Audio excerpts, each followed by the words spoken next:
అందరికీ నమస్కారం అండి. భగవద్గీత 4వ అధ్యాయము జ్ఞానయోగము 22వ శ్లోకము.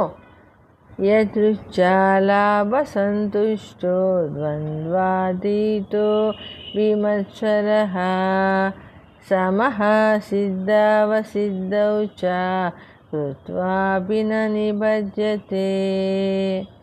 22వ శ్లోకం. యదృచ్ఛాలాభసంతుష్టో ద్వంద్వాతీతో విమత్సరః సమః సిద్ధావసిద్ధౌ చ కృత్వాపి న నిబధ్యతే. శ్రీకృష్ణ పరమాత్మ అర్జునుడితో ఇలా చెప్తున్నారు. యాదృచ్ఛికంగా అంటే అనుకోకుండా లభించిన దానితో తృప్తిపడేవాడు సుఖము దుఃఖము మొదలగు ద్వంద్వములకు అతీతంగా ఉండేవాడు.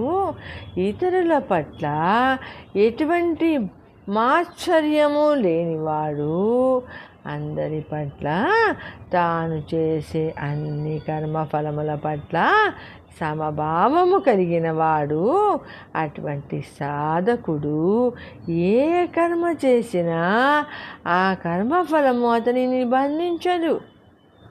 ఈ శ్లోకంలో పరమాత్మ ఎటువంటి వారు తాను చేసిన కర్మల చేత బంధింపబడరో వివరిస్తున్నారు.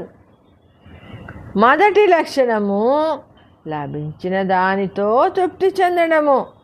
మనము సాధారణముగా ఏదో ఒక దాని కొరకు ఏదో ఒక ఫలితాన్ని ఆశించి కర్మలు చేస్తుంటాము. ఆ ఫలితము వస్తుంది, కానీ తృప్తి ఉండదు.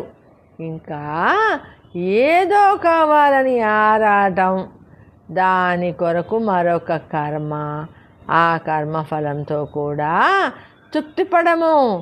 ఈ ప్రకారంగా దొరికిన దానితో సంతృష్టి చెందక దొరకని దాని కొరకు ఆరాటపడటం మానవ లక్షణం. కానీ ఆత్మజ్ఞానం సంపాదించే సాధకుడు మాత్రము అప్రయత్నంగా తనకు లభించిన దానితో తృప్తిపడతాడు. దేని కొరకు ఆశపడడు, దేని కొరకు ప్రయత్నం చేయడు. ఏ పూటకు ఏది దొరికితే దానితో తృప్తి పడతాడు. ఈ ప్రపంచంలో అత్యంత ధనవంతుడు ఎవరు అంటే దొరికిన దానితో సంతృష్టి చెందేవాడు అని యక్ష ప్రశ్నలలో చెప్పబడింది. కాబట్టి ప్రతి మానవుడు ఉన్నదానితో దొరికిన దానితో తృప్తి పడడం అవలంబించాలి. రెండవ లక్షణము ద్వంద్వములకు అతీతముగా ఉండడము. ద్వంద్వాలు అంటే సుఖము దుఃఖము, లాభము నష్టము, వేడి చలి, జయము అపజయము మొదలైనవి. ఈ ద్వంద్వాలు ప్రతి మానవునికి ఉంటాయి. సంసారికి సన్యాసికి కూడా తప్పవు. ప్రతి వాడి జీవితంలో ఈ ద్వంద్వాలు వస్తూ ఉంటాయి, పోతూ ఉంటాయి. ఎందుకంటే అవన్నీ ప్రకృతి లక్షణాలు. సాధకుడు వీటికి అతీతంగా ఉండాలి. వీటి ప్రభావానికి లోను కాకూడదు. సుఖము వచ్చినా దుఃఖం వచ్చినా పట్టనట్టే ఉండాలి, కానీ ఉద్వేగాలకు లోను కాకూడదు. సుఖము వచ్చినప్పుడు ఎగిరి గంతేయడము, నా అంత వాడు లేడు, అంతా నా వల్లే జరిగిందని రొమ్ము విరుచుకోవడం. దుఃఖం వచ్చినప్పుడు నా అంత దురదృష్టవంతుడు లేడని కుంగిపోవడము. దీనికి కారణమైన వారిని దేవుడిని నిందించడము, తాను చేసిన తప్పులను ఇతరుల మీదకి నెట్టివేయడము. ఇవన్నీ సాధారణంగా మానవ లక్షణాలు. గృహస్థు కానీ సన్యాసి కానీ సన్యాసి కానీ వీటికి అతీతంగా ఉండాలి. అప్పుడే ప్రతివాడు మనశ్శాంతిగా ఉండగలుగుతాడు. 3వ లక్షణం ఎదుటివారి మీద మాత్సర్యము లేకుండా ఉండడము. ఈ మాత్సర్యమును మానవునికి ఉన్న 6 శత్రువులలో అంటే కామ, క్రోధ, లోభ, మోహ, మద, మత్సర్యములో వీటిలో ఒకటిగా చేర్చారు. అంటే మాత్సర్యము మానవునికి శత్రువు లాంటిది. దానికి విరుగుడు క్రీడాస్ఫూర్తి. ఈరోజు ఒకడు గెలుస్తాడు ఆటలో, రేపు ఆటలో మరొకడు గెలుస్తాడు. గెలిచిన వాడిని ఓడిన వాడిని మనస్ఫూర్తిగా అభినందించడం క్రీడాస్ఫూర్తి అనే మత్సర్యాన్ని దూరం చేస్తుంది. కాబట్టి మానవుని మీద మాత్సర్యము పనికిరాదు అని పరమాత్మ బోధిస్తున్నారు.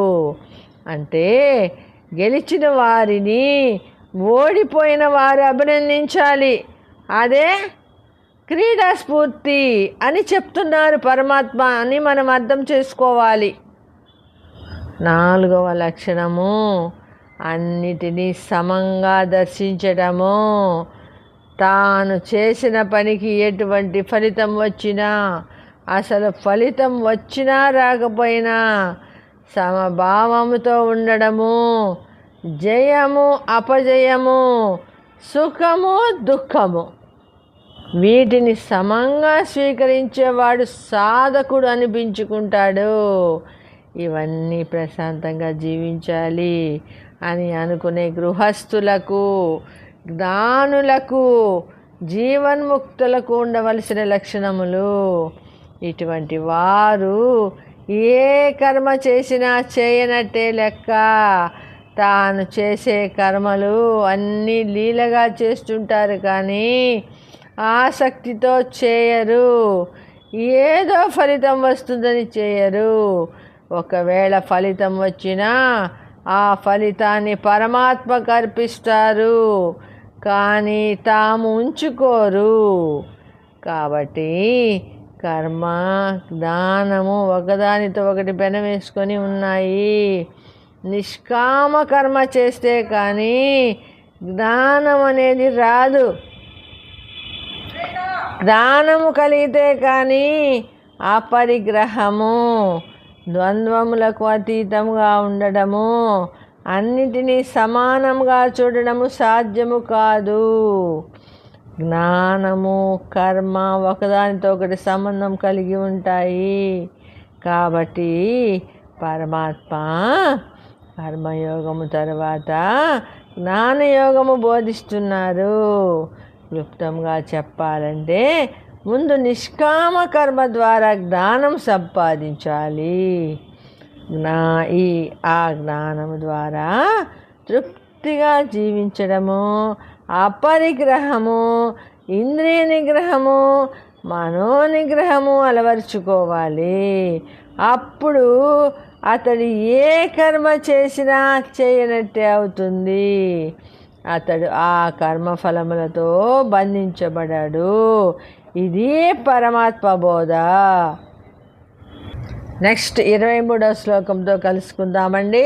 సర్వేజన సుఖినో భవంతు. జై శ్రీమన్నారాయణ అండి. మీరు ఈ భగవద్గీత ఛానల్ని సబ్స్క్రైబ్ చేసుకోండి, మీ బంధుమిత్రులకు షేర్ చేయండి, ఈ లింక్ని కామెంట్ ఇవ్వండి. మీకు వీలు కాకపోతే యూట్యూబ్ ద్వారా కూడా పెట్టుకోవచ్చండి. తప్పకుండా ఫాలో అవ్వండి. భగవద్గీత మొత్తం మనం పూర్తి చేద్దామని సంకల్పించుకున్నామండి. దేవుడి అనుగ్రహంతో తప్పకుండా వినండి. చదవడం వీలు కాకపోయినా వినడం ద్వారా మంచి జరుగుతుందని ఆశిస్తున్నాను.